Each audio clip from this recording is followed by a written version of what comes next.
Hello, everybody. Welcome back to another episode of Dead or Alive. My name's Taylor, Too Wavy, your host. In today's episode, we have Cody Matlock as our guest. It was so much fun recording with him. Honestly, I was probably just cracking up the whole time. He is such a talented singer-songwriter, guitar player. I'm telling you, if you see him play guitar, you will literally be amazed.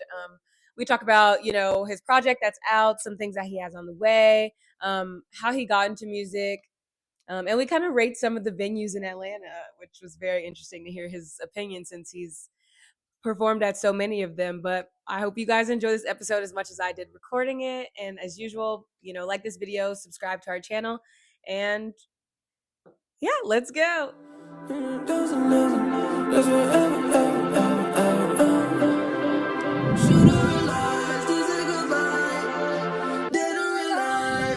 We're back.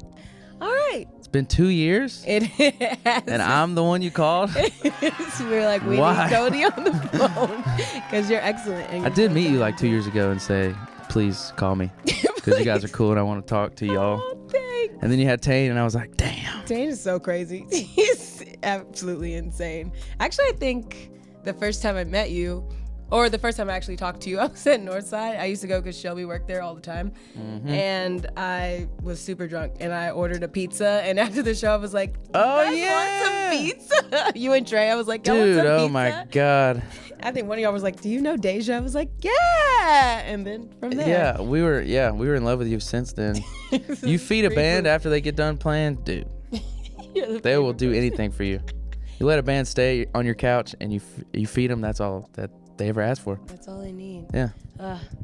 Tours, bands. Anyways, okay. So how are you today? I'm pretty good. It's a beautiful day. is. I had a gig last night. I'm a little hungover, a little fat, a little anxious. Not really anxious. I'm pretty good. I feel good. Nice. It's beautiful. We're happy to have you. Yeah. I don't even know where to start. There's so many questions I could start with, but I guess whenever I have like a musician, I always want to know, you had to have been playing guitar for ever. Sorry, I try not to curse, but I always do. Like, First when one did of you the day, start? baby. Here we go. Now we can just let them fly. Yeah, for All sure. right, that's good. Yeah, I've been playing guitar for a long time. Not as long as some people, but not as long as a long time. Yeah, I've been playing for a long time. What does that mean? Yeah, literally.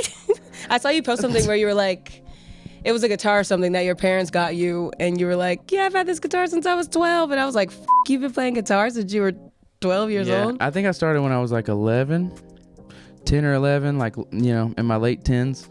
I'm just kidding. Please. But I do remember one of my very first memories. They say your memory starts when you're like 4. Mm-hmm. So like one of the very first things I remember is when my grandfather passed away. This is his hat. R.I.P. When I was 4 years old, and we went to his house like the next day or the day after to get stuff. Like my dad had some stuff at his house he needed to grab, and I remember my dad I didn't even understand what it meant when somebody died. I was Yeah. like, cool, we're going over there, whatever, and I go over there and I'm like sitting in the chair, and I just remember my dad handed me like an electric guitar, like a Strat style, electric guitar, and being like, "Here, hold this for a minute," and he handed it to me like the right way, and I was just like strumming on it, and I fell in love. I remember that really vaguely, but yeah, one of my first memories. Oh, I love that. And then I was skateboarding when I was like 9, 10, Yeah. 11. I was a skater kid. Were you? Oh yeah, dude. That was my identity. I told everybody I'm gonna be a pro skateboarder. You can catch me at the X Games, and I didn't. Here I am. Continue. And now I'm playing music. Well, I'm happy that you chose music. You are Oh man, me too. so freaking good. Last night I played at Blind Willie's, which is one of my favorite places in the world. It feels like a concert. There's some spots in Atlanta, like I've been playing bars for a long time. I'm trying to get the out of the bars. I'm trying to go on the road Yeah. and go on tour, so I'm coming to a city near you. Book me, call me. My phone number is, I'm just kidding. I'm scared. I played at Blind Willie's. It's the best one. It feels like a concert. It's the best one. That's your favorite? It's one of my favorites. I don't want to say my favorite. I don't want to piss nobody off. Yeah, but that's what. it's one of my favorites. I love all the clubs in Atlanta for their own reasons, but that one's a lot of fun. That's where I was at last night. Okay, perfect. That's why I'm hungover. As you should be. So Reagan made up this, actually, speaking of the what am I trying to say? The different stages that you've played. So I'm just gonna name a few of them. You might not have played some of these, so we'll see. You played Eddie's Attic before. Oh yeah, many times. What's like the first word you think of when you think of Eddie? There's a lot of spirit in that room. That one's got a lot of like, that feels like a family reunion, that show. Oh, I love that. Yeah, because people, you're selling tickets to that one. You know? People don't just come to, I mean, they do. People go to Eddie's Attic to see shows if they don't know who you are, but you fill it with like 200 of your favorite people. Mm-hmm. It feels like family reunion. Oh, I love that. It's fun. Okay, what about Smith's Old Bar? We don't want any beef with any venues, by the way. No beef. This is a vegan podcast. I don't believe in it. No beef. Okay, but yeah, I've played there. I'm screaming. Okay. Yeah, I played there. Next one. It's a fun place. It is fun. It is a vibe. It's an Atlanta place. You can't be a musician in Atlanta and not play Smith's Old Bar. You have to do it. It's a rite of passage. I agree. You have to play. But guys, if you're listening to this, fellows, friends, other musician friends out there, anybody, if you're booking Smith's Old Bar, tell them what you want. Tell them what you want to get paid, man. Negotiate. That's any deal. If anybody wants to book you as a musician, negotiate. Musicians have been getting paid the same $100 a gig since the 80s. Dead serious. Some bar gigs are just like, we'll pay you $300, play from 9 to 1. Right. You're like, God, that sucks. It was good in like 2000. It was good in the 80s.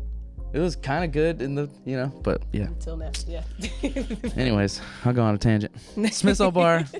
It's a great place. You have to play there, but, get your money, man. Yeah, for sure. Anywhere, get your money. Okay, Tabernacle. I know you opened for Teddy at the Tabernacle, which is crazy because that place is literally a church. It is literally a church. It's beautiful. That was like one of the most surreal moments of my life.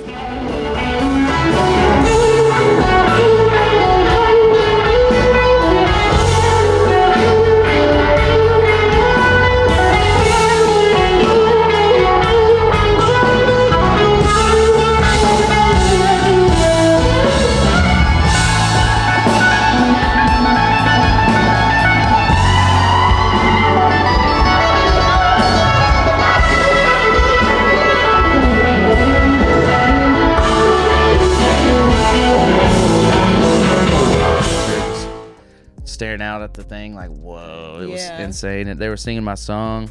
Sold out, thanks to Teddy. Teddy's the man. We got to hang. He's a sweetheart. He treated me like family. Aww. He was like taking shots of tequila with me and my mom and That's so cute. Yeah, he's a sweetheart. Dude, he's already talked about this now, but he told us within like the first few minutes of hanging, he was like, guys, what's up? Come meet my mom. We're like hanging. Our whole families are hanging and he's like, yeah, me and my girl, we're about to have a baby. Oh my gosh. Like, you're like, wait, what? This man is such a sweetheart. He's just telling me like he knows me for 30 years. Right. But we just met. Oh my God, I love that. So, he seems so nice. Very nice dude. You don't get that successful without being a good dude. You gotta be a good hang. You gotta be on time. And you gotta give it. Yeah, period. And that's what he's doing. Exactly. He's killing it. We love that. Northside Tavern. Northside Tavern. That's like my school. I learned everything there. Oh my gosh. Yeah, I learned everything there. Stony Brooks hired me there for the first time on my first like regular gig there when I was 16. Mm-hmm. So I've been playing there once a month since I was 16. Oh my gosh. Still to this day. Since you were 6? Since I was 16. Don't tell me how old you are. I'm 29. Whoa. Wait, are you lying? I'm 29, I swear to God. I didn't think you were 29. Yeah. I thought you were like 24. Man, there's some salt and pepper back here. I'm screaming.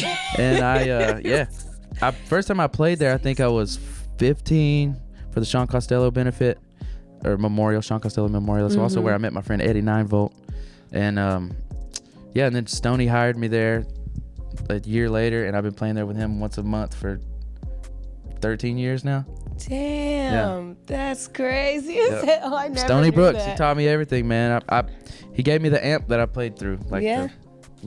He's the man. Oh, I love that. That's so adorable. Okay, what else do we have? Have you ever played Terminal West before? Yes. Yes? Terminal West is beautiful.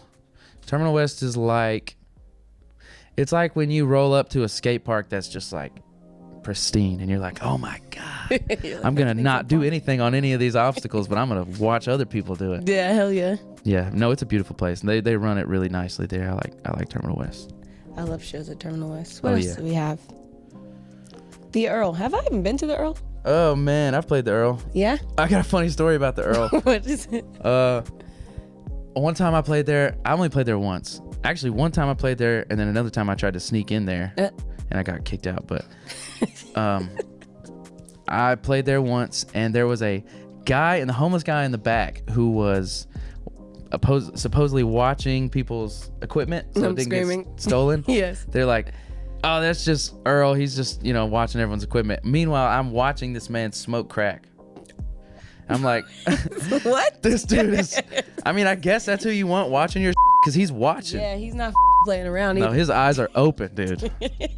He was like, your all right, man. Don't worry. Yeah, I think he passed away. R.I.P. whoever it was. I think his name may be an Earl. I don't know, but that was a while ago. Jesus Christ. The Earl, no, his name wasn't Earl. There's no way. I'm like, Hold on.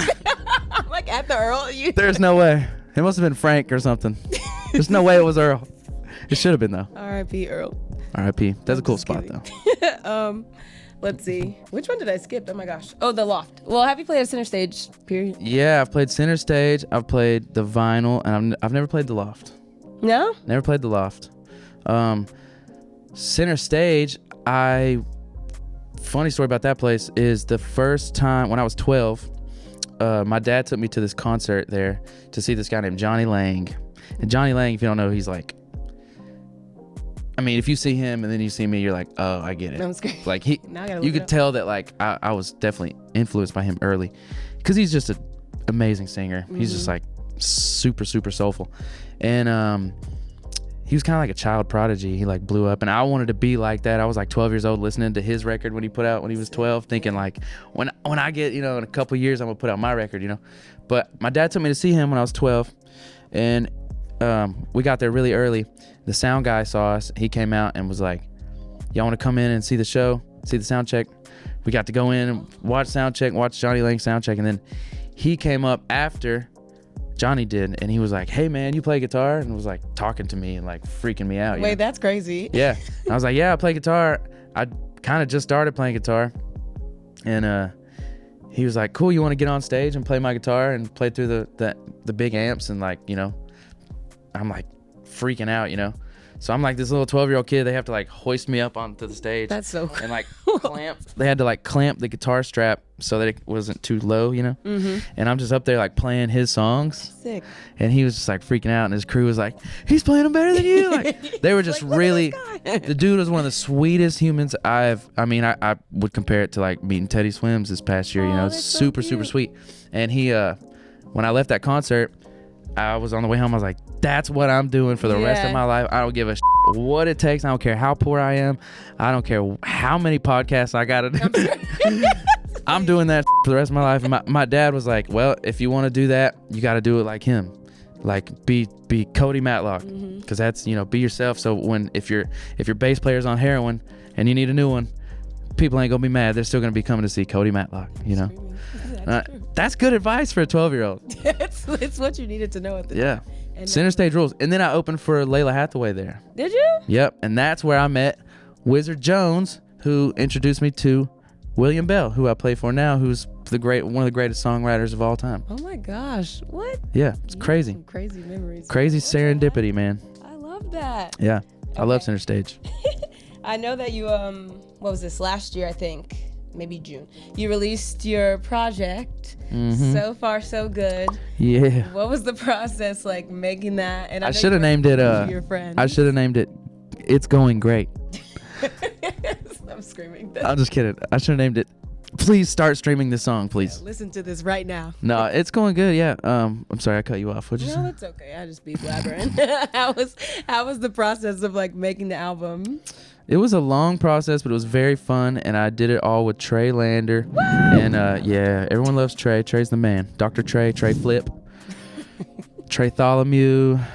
I love to talk I got lots of names for Trey. I love that guy. Yeah, he made that happen. He was like, you got to get in the studio. You got to record. What are you doing, man? You got to write your songs. You got to get in there. I was playing bar gigs and like dying, just beating myself up, Yeah. burned out, trying to pay bills. And he's like, it don't matter how many gigs you gotta pay, you gotta write these songs, you gotta record the songs, and he really like pushed me to do it. And yeah, did the whole thing. He produced the whole thing, engineered the whole thing. Yeah. Some of the songs were just me and him. Some songs are like 12 people. Yeah. And it was great. I learned a lot. And now I'm working on the next one, and I'm like, this is gonna be good. So it makes me excited because I learned a lot. I love that. Yeah. And that's what we want out of the process of making an album. Yeah, A man. lot of lessons. It's like process of elimination. Yeah. I have to do things that I realize I don't like anymore. Yeah, literally, you're like, this makes it good. Okay. Yeah. I'll do it. Let's see. Okay, yeah. If somebody hasn't heard your music before, what would the song that you would want them to listen to, what would that be? I would say my new one, Don't Want to Work, and that's not a shameful plug. It is a plug. Yes.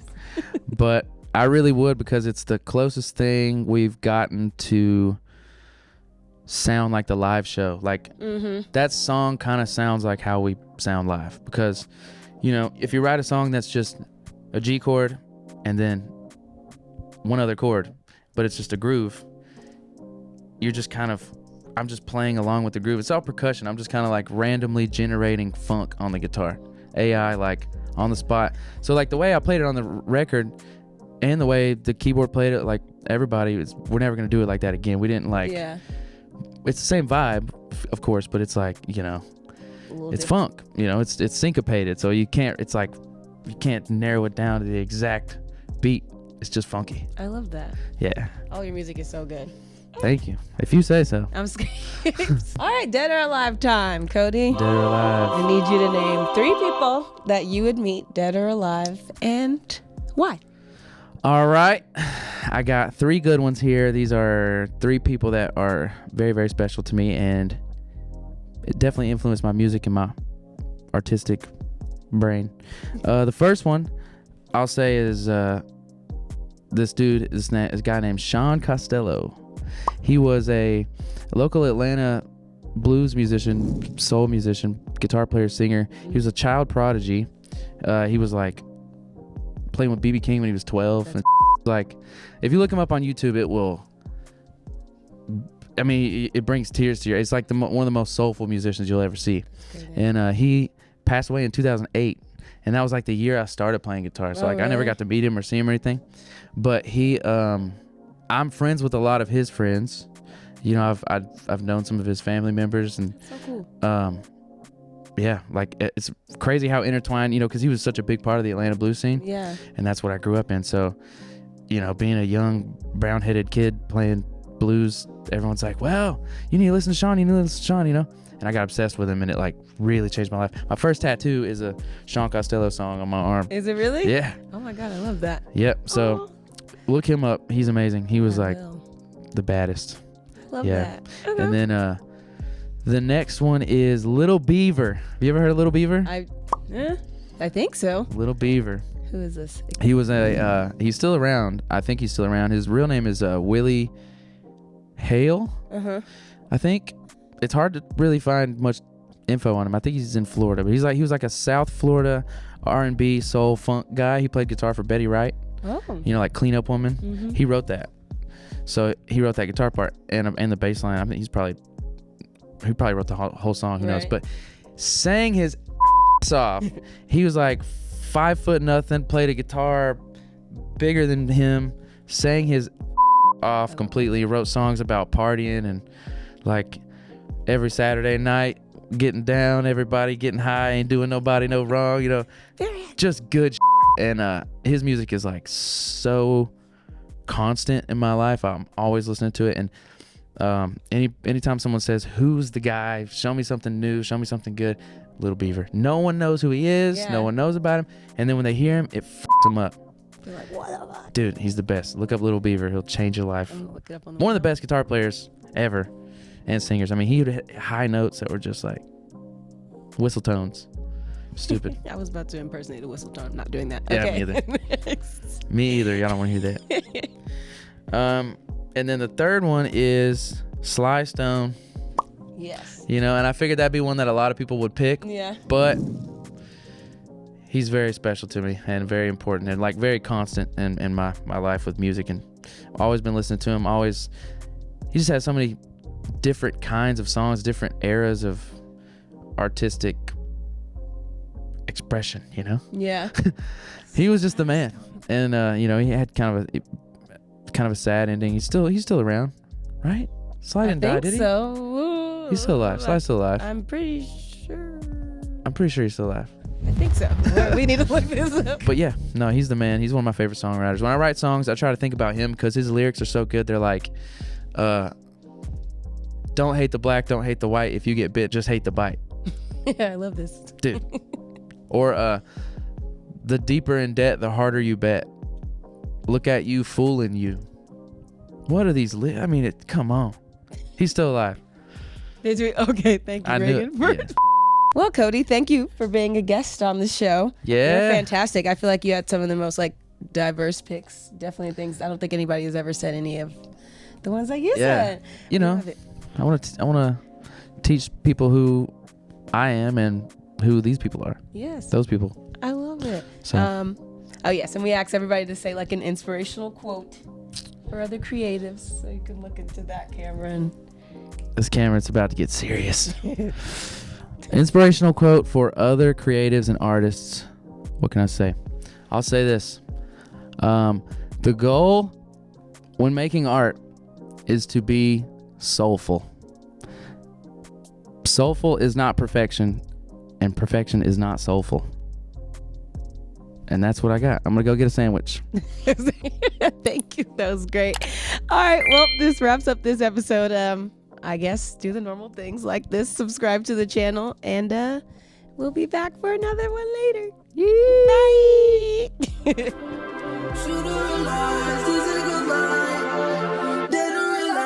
I know.